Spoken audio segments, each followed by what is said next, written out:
दोस्तों, एक लड़का मुंबई के एक कोठे पर जाता है अपनी रात रंगीन करने के लिए। दोस्तों, जब वो वहाँ पर पहुँचता है और जब कोठे की मालकिन से कहता है कि मुझे लड़की दिखाइए, कोठे की मालकिन उनके सामने 4 से 5 लड़कियाँ भेजती है।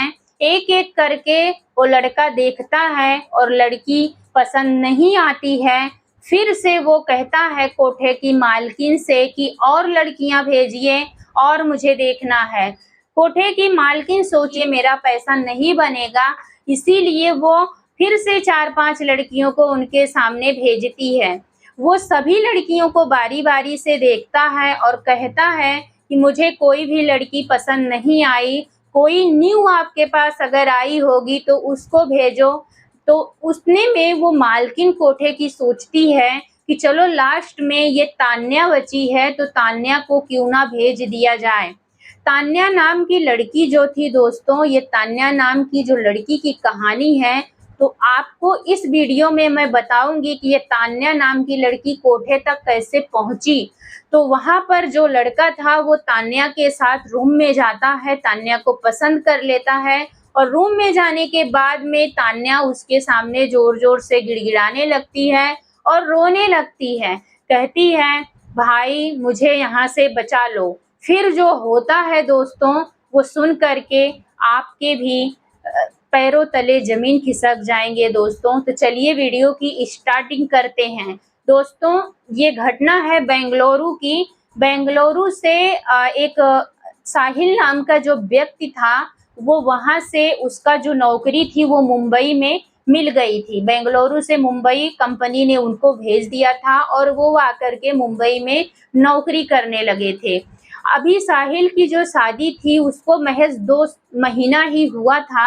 अपनी नई नवेली दुल्हन को छोड़ करके साहिल मुंबई आ गया था।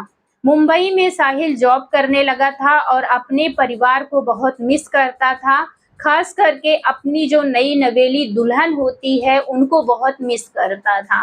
लेकिन करे तो करे क्या, नौकरी ऊपर से छुट्टी नहीं तो क्या कर सकता है साहिल। साहिल परेशान रहता था और साहिल अपनी बीवी से जब बात करता था तो साहिल की बीवी भी कहती थी मेरा दिल नहीं लग रहा है आपके बिना।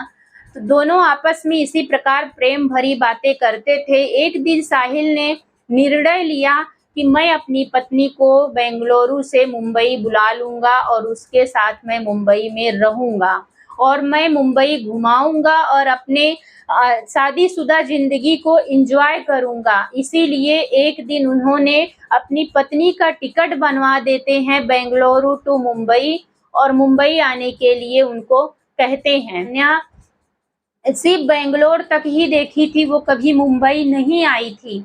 मुंबई के चकाचौंध तो हर कोई देखना चाहता है। वैसे जैसे तान्या को भी पता चला कि साहिल मेरी टिकट निकलवा दिए हैं, वैसे बहुत ज़्यादा खुश हुई।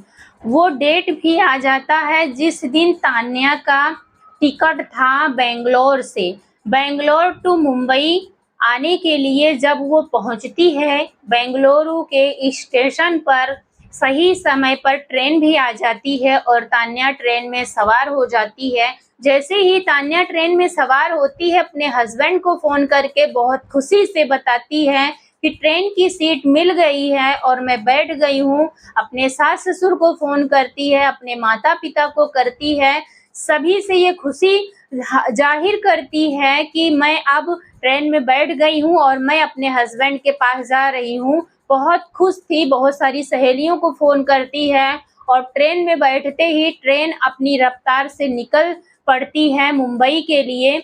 जैसे ही ट्रेन मुंबई के लिए निकल पड़ती है, वैसे ही उसके कुछ बीच-बीच में स्टॉप पड़ते हैं और बीच-बीच में वो चाय पीती और अपने मोबाइल को देखती, खिड़कियों से बाहर झाँकती हुई, बाहर के नज़ारे को देखती हुई, एन्जॉय करती हुई वो मुंबई के लिए खुशी से निकल पड़ी थी।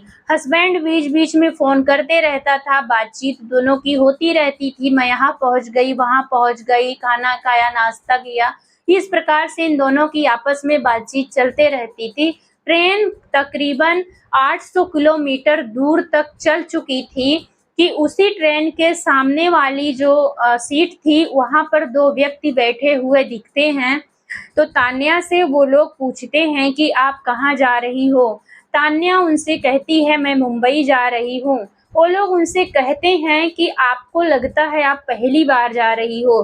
तान्या कहती है हाँ, मैं मुंबई पहली बार जा रही हूँ, मैं बैंगलोर में रहती हूँ और मेरी उसने पूरी अपनी सारी कहानी उन दोनों व्यक्ति से शेयर कर देती है।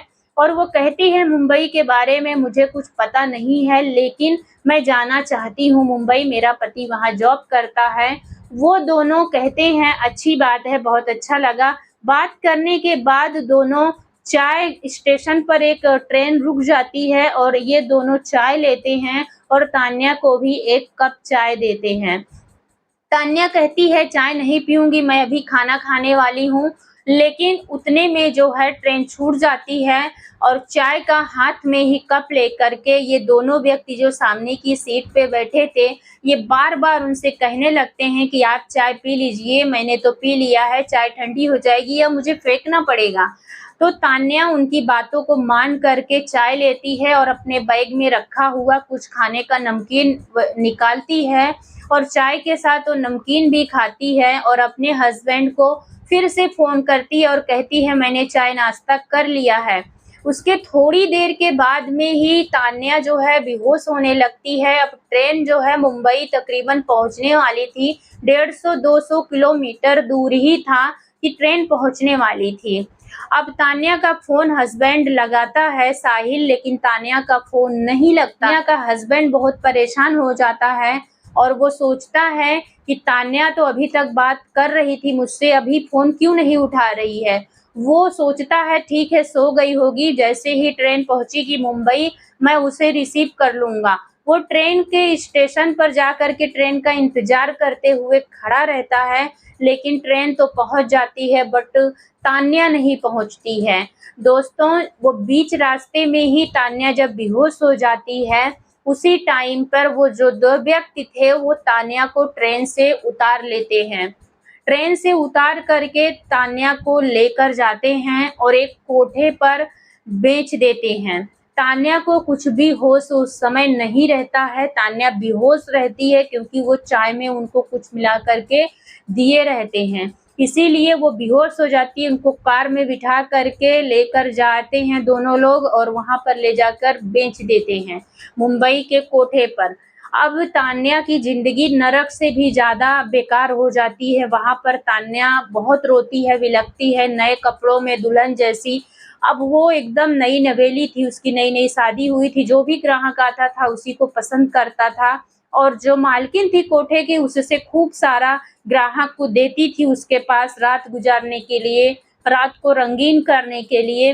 तान्या ये सब बर्दाश्त नहीं कर पा रही थी। फिर एक दिन की बात है दोस्तों, एक व्यक्ति उस कोठे पर जाता है और उसके बाद में वहाँ पर वो तान्या बहुत ज़ोर-ज़ोर से रोने लगती है और वो व्यक्ति अंदर जाता है और उनसे पूछता है कि आप क्यों रो रही हैं? वो तान्या सारी कहानी उस व्यक्ति से बता देती है और इधर तान्या का हस्बैंड जो साहिल था, वो पुलिस में कंप्लेन करता है मेरी बीवी ट्रेन से सफ़र करते टाइम गुम हो गई।